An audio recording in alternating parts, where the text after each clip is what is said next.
You've seen the pay, you know the secrets, but you're probably still wondering, should you join the Navy in 2026?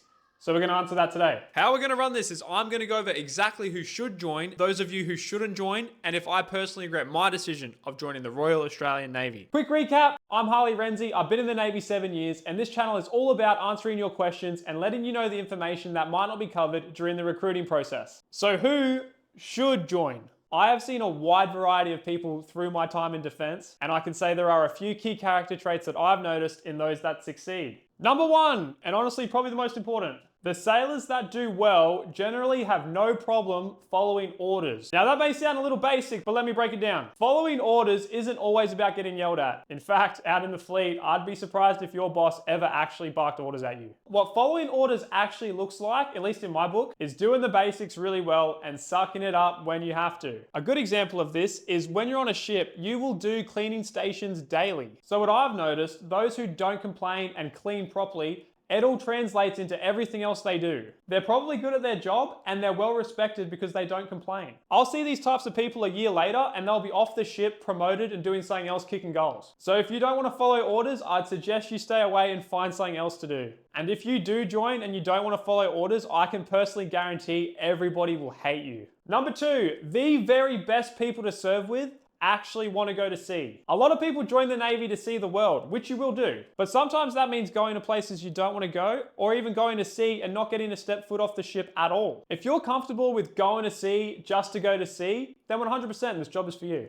You're not always going to get the glamorous port visit like Hawaii or Japan. And if you come in with the mentality like defense owes you those things, it's not going to work. And honestly, with these trips, there's a lot of luck involved. You've got to be posted to the right ship at the right time. With my last sea posting, my ship went 18 months without a port visit, meaning the only place we ever got to step on and off the boat was in the Darwin Basin. And guess what? 2 weeks after I was promoted off that ship, they were lucky enough to go to Bali. So sometimes, like me, you've just got to do it for the love of the game. Lastly, the Navy and defense in general is really great if you're looking for some structure and a steady income. A big part of why I love this job is because I know I'm always going to get paid.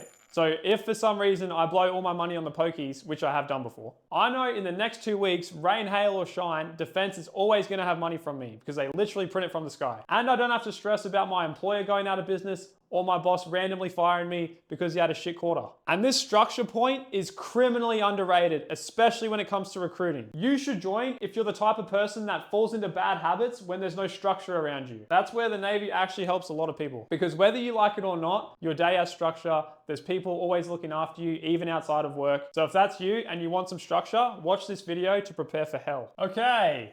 Who shouldn't join? This first one exists in every job, but in defense, it's extremely obvious. I kind of touched on this one already, but I'm going to expand on it a little bit more. You're going to have supervisors you just don't like sometimes. And that's reality. And you might find yourself in a situation where a 35-year-old seaman is taking orders from a 25-year-old leading seaman. You need to be okay with that, because at the end of the day, rank isn't about age. It's about role and experience in the job. And most of the time, the person above you knows exactly what they're doing. And to expand on that, this actually happened to me. I had an executive officer join my ship, second in command of the captain, and I found out that she'd been in less time than me and was younger than me. And honestly, it messed with my head a little bit. Like, it kind of makes you question yourself. But then you look over at my boss, and he's been in for 30 more years than I have, and he's still taking orders from the same XO. That's just the nature of the job. When scripting this video, I honestly couldn't really think of many reasons not to join, other than like not wanting to go to war, which is fair. But here's the second one that I think is pretty valid. If your family rely heavily on you or vice versa, you need to ask yourself truthfully, can I go long periods of time without seeing these people? If the answer to that is yes,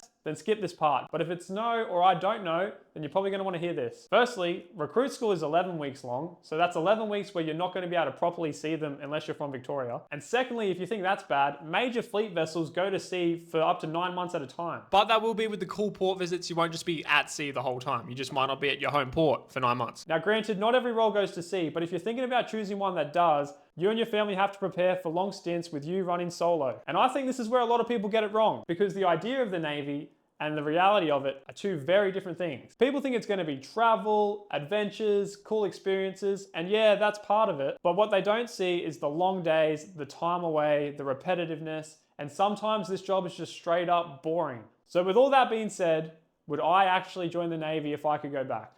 Honestly, yes. 100% I would. The sheer amount of adventure I've had since I enlisted at 18, I wouldn't even believe myself if I went back and told me. And these days, you guys are so much better paid than I was. Guess how much my salary was as a recruit? 38K. And adjusting for inflation, my pay at 38K in 2019 would be 47,000 today. So still getting dwarfed by what they pay you guys now.